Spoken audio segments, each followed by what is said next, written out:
दोस्तों, अपना प्यारा भारत इलेक्ट्रिक बसों की कीमत कम करने की दिशा में काम कर रहा है और भारत सरकार की ओर से एक नया फंड मैकेनिज्म डिजाइन किया गया है जिससे बस मैन्युफैक्चरिंग के जख्मों को कम किया जाएगा। इस फंड मैकेनिज्म के तहत भारत और अमेरिका के बीच में एक बड़ा डील हुआ है। तो चलिए जानते हैं कि इस डील के बाद अमेरिका भारत में कितने डॉलर इन्वेस्ट करना चाहता है, भारत अगले कुछ सालों में कितने इलेक्ट्रिक बस बनाने वाला है, क्या इस डील के जरिए अमेरिका भारत को इलेक्ट्रिक बस की टेक्नोलॉजी देने वाला है। स्वागत है आपका बीएस मोटिवेशन के एक और वीडियो में। मैं हूँ विकास।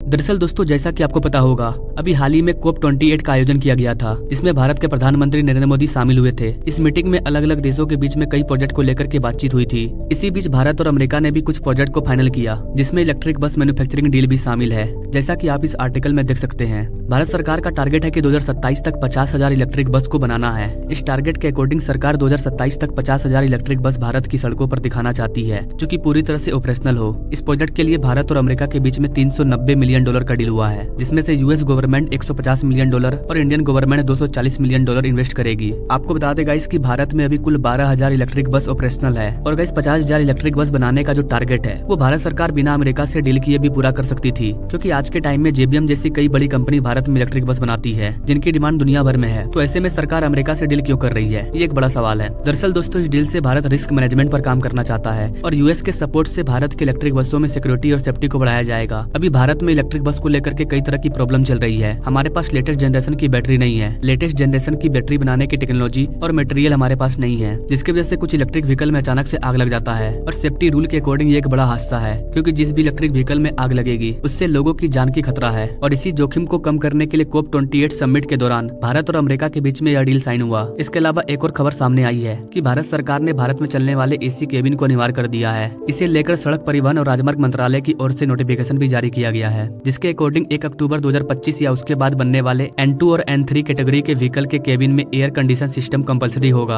अब इलेक्ट्रिक व्हीकल के स्टॉक की बात करें तो अभी भारत के EV स्टॉक में उछाल देखने को मिला है, क्योंकि भारतीय company Olectra Greentech limited को 62.8 करोड़ रुपए का ऑर्डर मिला है, जिससे कुल 40 इलेक्ट्रिक बसों का निर्माण किया जाएगा और अगले 7 महीनों में इसकी डिलीवरी भी कर दी जाएगी। अभी ओलेक्ट्रा कंपनी मुख्य रूप से इलेक्ट्रिक बस और पॉलीमर इंसुलेटर के निर्माण में लगी हुई है। यह भारत के एयर कंडीशन इलेक्ट्रिक बस के 7 मीटर, 9 मीटर और 12 मीटर मॉडल का निर्माण तैयार करती है। हैदराबाद में इस कंपनी की मैन्युफैक्चरिंग फैसिलिटी है, जिसकी कैपेसिटी पर ईयर 1500 है और नवंबर 2023 तक इस कंपनी के पास कुल 8,209 इलेक्ट्रिक बस का ऑर्डर मौजूद है। अब आप सोच रहे होंगे कि ये कंपनी सिर्फ साल में 1500 बस बनाती है और इसे 8,000 से ज्यादा बस का ऑर्डर मिला है। ऐसे में इस ऑर्डर को कैसे पूरा किया जाएगा? इसे तो पूरा करने में लगभग 6 साल का समय लग जाएगा। लेकिन आपको बता दें गाइस कि ऐसा नहीं होगा, क्योंकि ओलेक्ट्रा ग्रीनटेक एक नया प्लांट सेटअप कर रहा है जिसमें हर साल लगभग 5,000 इलेक्ट्रिक बस बनाया जा सकेगा।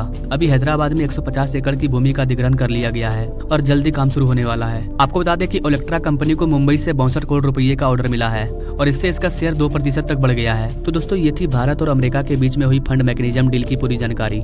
आपको क्या लगता है गाइस, अमेरिका की हेल्प से भारत के इलेक्ट्रिक बसों में सेफ्टी को इम्प्रूव किया जा सकता है? आप अपने राय कमेंट बॉक्स में जरूर दीजिए और ऐसे लेटेस्ट अपडेट के बारे में जानने के लिए हमारे चैनल से जरूर जुड़िए। Now thank you for watching. मिलते हैं अगले वीडियो में एक नई जानकारी के साथ। तब तक के लिए जय हिंद।